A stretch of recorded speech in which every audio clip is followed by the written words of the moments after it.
विधानसभा के संयोजक श्री राकेश प्रताप सिंह जी, श्याम नारायण मिश्र जी और भारतीय जनता पार्टी के बीसलपुर से प्रत्याशी विवेक वर्मा जी, बरखेड़ा से विधायक स्वामी प्रवक्तानंद जी और उपस्थित मेरे सभी भाइयों बहनों,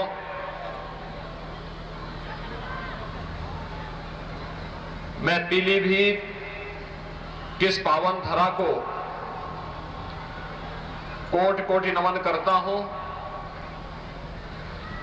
पीलीभीत गोमती नदी का उद्गम स्थल भी है और ये नदी पीलीभीत से निकल करके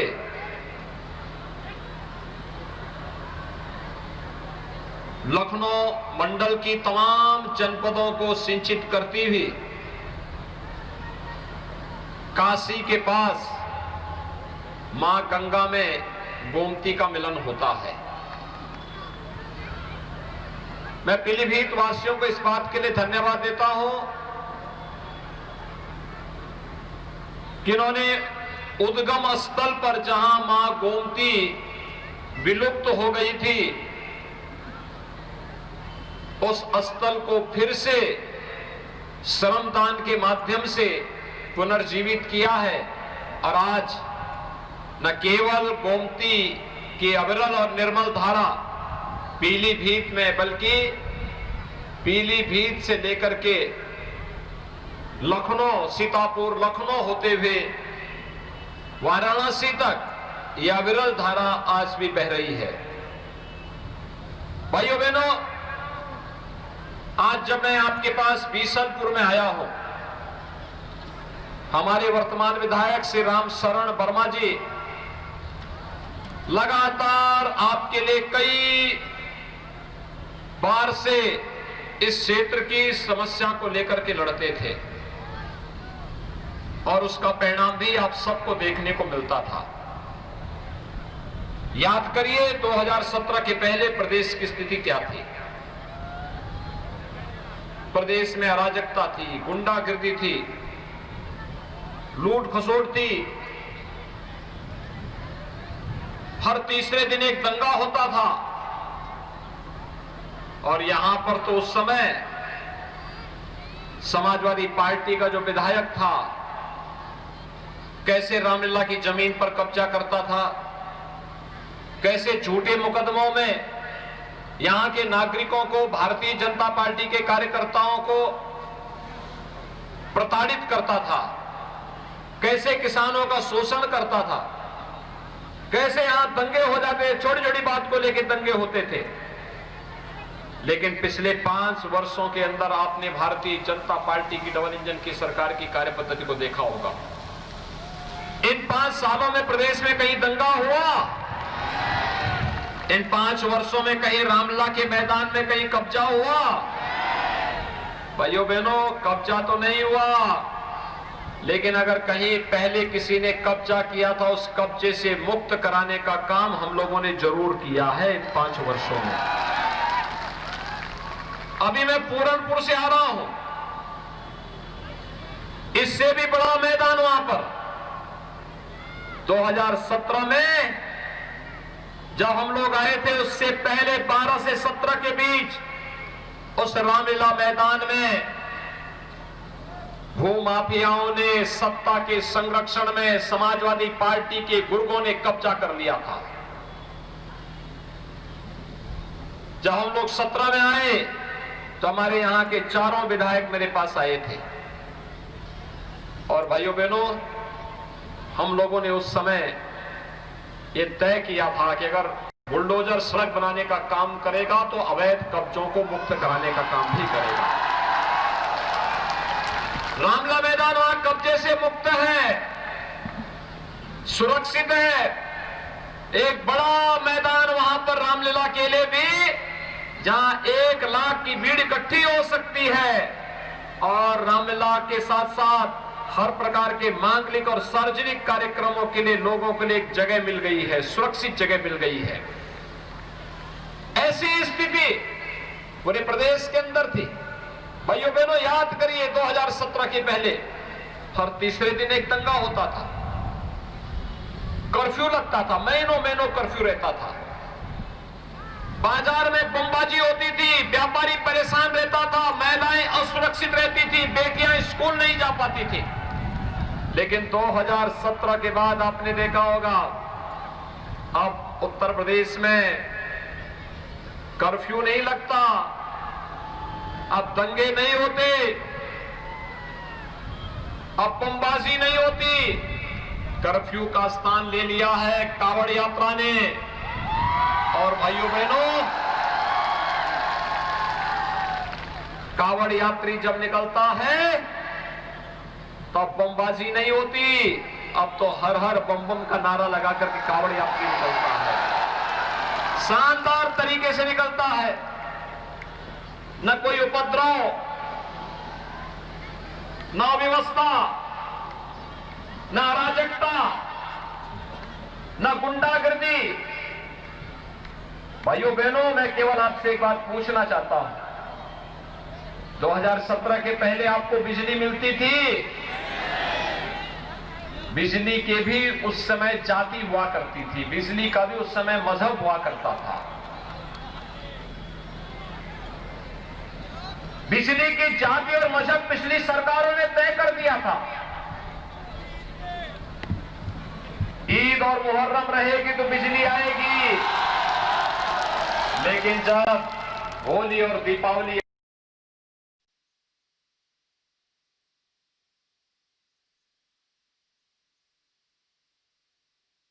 भाजपा सरकार ने डार्क जोन बना दिया था।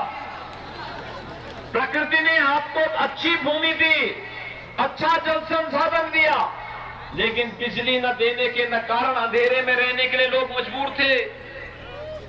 आज भाइयों बहनों, बिजली की न कोई जाति है, न मत है, न मजहब है, सबको बिजली, पर्याप्त बिजली, निर्बाध बिजली के लक्ष्य को प्राप्त कर दिया। बिजली आ रही है ना? मिल रही है ना? अब तो बिजली के लिए आपको इंतजार नहीं करना पड़ता है ना। ये है नया उत्तर प्रदेश। कोरोना कालखंड में आपने देखा होगा, इस सदी की सबसे बड़ी महामारी है, सबसे बड़ी महामारी। दुनिया के अंदर लाखों लोग मर गए हैं, लेकिन भारत के अंदर प्रधानमंत्री मोदी जी के नेतृत्व में जीवन भी बचाएंगे, जीविका को भी बचाएंगे, जान है तो जहान है के नारे को, संकल्प को सार्थक करने का कार्य किया गया। फ्री में टेस्ट, फ्री में उपचार, फ्री में वैक्सीन और सबको वैक्सीन। आपने वैक्सीन ली? कितने लोगों ने वैक्सीन ली है? सड़क के उस पार क्या आप लोगों ने वैक्सीन नहीं ली है क्या? सड़क के उस पार भी मुझे बताओ, वैक्सीन ली है या नहीं ली है? जिन लोगों ने वैक्सीन ली है वे हाथ खड़ा करके थोड़ा बताएं। भाइयों बहनों, फ्री में वैक्सीन, सबको वैक्सीन। जब ये वैक्सीनेशन का कार्यक्रम प्रारंभ हुआ था, याद करिए, सपा ने, बसपा ने, कांग्रेस ने दुष्प्रचार किया था। आज प्रदेश में 70% लोगों ने पहली डोज ले ली है, 75% लोगों ने दूसरी डोज ले ली है, और उसके परिणाम स्वरूप आज लाभ क्या हुआ? तीसरी वेव कब आई, कब गई, कोई पता ही नहीं लगा। जिस वैक्सीन ने हमारी जान को बचाया है, विपक्ष के लोग बोलते थे मोदी वैक्सीन है, भाजपा वैक्सीन है। आज बोलने की आवश्यकता है, अगर मोदी वैक्सीन से और भाजपा वैक्सीन से जान बच रही है तो हम भाजपा को ही वोट देंगे। वैक्सीन के बारे में जो दुष्प्रचार करते थे उनको मुंह तोड़ जवाब देने की आवश्यकता है, बताने की आवश्यकता है कि गुमराह करके लोगों के जीवन के साथ खिलवाड़ करने वाले संकट के समय तो इनका कहीं अता पता नहीं था। मैं पूछना चाहता हूं, जब कोरोना आया था कोरोना के दौरान बीजेपी सहयोग कर रही थी। मैंने स्वयं पीलीभीत का दौरा किया था। प्रधानमंत्री जी देश के अंदर दौरा कर रहे थे, मैं प्रदेश के अंदर दौरा कर रहा था। लेकिन भाइयों बहनों, मैं आपसे पूछना चाहता हूं, क्या उस दौरान सपा बसपा कांग्रेस का कोई नेता आपके बीच आया था क्या? हालचाल लेने के लिए आया था क्या? जो संकट का साथी नहीं, वह अवसरवादी होता है। अवसरवादी संकट का साथी डबल इंजन की सरकार थी, भारतीय जनता पार्टी थी। तो वोट भी भारतीय जनता पार्टी को मिलना चाहिए ना। सभी लोग सहमत हैं। और भाइयों बहनों, फ्री में वैक्सीन, सबको वैक्सीन तो दिया ही। डबल इंजन की सरकार है, महीने में 2 बार राशन मिल रहा है ना, डबल डोज राशन भी।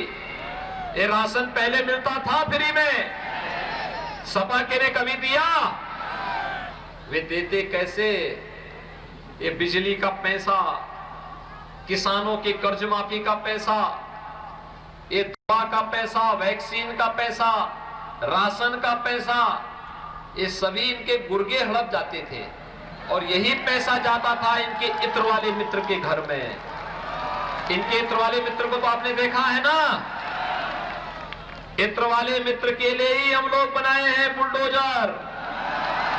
जब बुलडोजर चलता है, ढूंढते ढूंढते इत्र वाले मित्र के ऊपर चढ़ता है, तो नोट के पहाड़ निकलते हैं वहां से।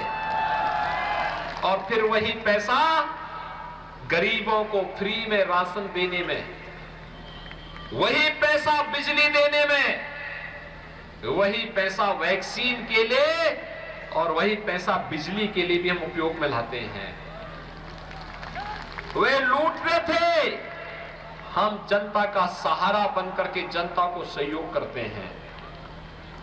फर्क साफ है। उन्होंने जाति, मत और मजहब के आधार पर समाज को बांटा है। विकास केवल सिपाही खानदान का किया है। भाइयों बहनों, हम लोगों ने तो सबका साथ और सबके विकास की बात की है। 25 करोड़ प्रदेश की जनता को ही परिवार माना है और उसके सुख दुख में सहभागी बनकर के सरकार हमेशा आपके साथ खड़ी हुई है। याद करिए 2012 में जब समाजवादी पार्टी की सरकार आई थी, समाजवादी पार्टी की सरकार ने पहला निर्णय लिया था आतंकवादियों के मुकदमों को वापस लेना। उन्होंने वाराणसी में संकट मोचन मंदिर या फिर कचहरी पर हमला करने वाले आतंकवादियों के मुकदमों को वापस लिया। श्री राम जन्मभूमि पर आतंकी हमला करने वाले आतंकवादियों के मुकदमों को वापस लेने की चेष्टा की। लखनऊ की कचहरियों पर हमला करने वाले आतंकवादियों की, गोरखपुर में विस्फोट करने वाले आतंकवादियों की, कानपुर में सीरियल ब्लास्ट करने वाले आतंकवादियों की, बिजनौर में विस्फोट करने वाले आतंकवादियों के मुकदमों को वापस लेने की कुत्सित चेष्टा की थी। और भाइयों बहनों, कल आपने देखा होगा गुजरात की अहमदाबाद के एक न्यायालय ने 38 लोगों को मृत्यु दंड और आजीवन कारावास की सजा दी है। उसमें उत्तर प्रदेश के भी जुड़े हुए कुछ आतंकी हैं और उसमें से एक आतंकवादी का बाप तो समाजवादी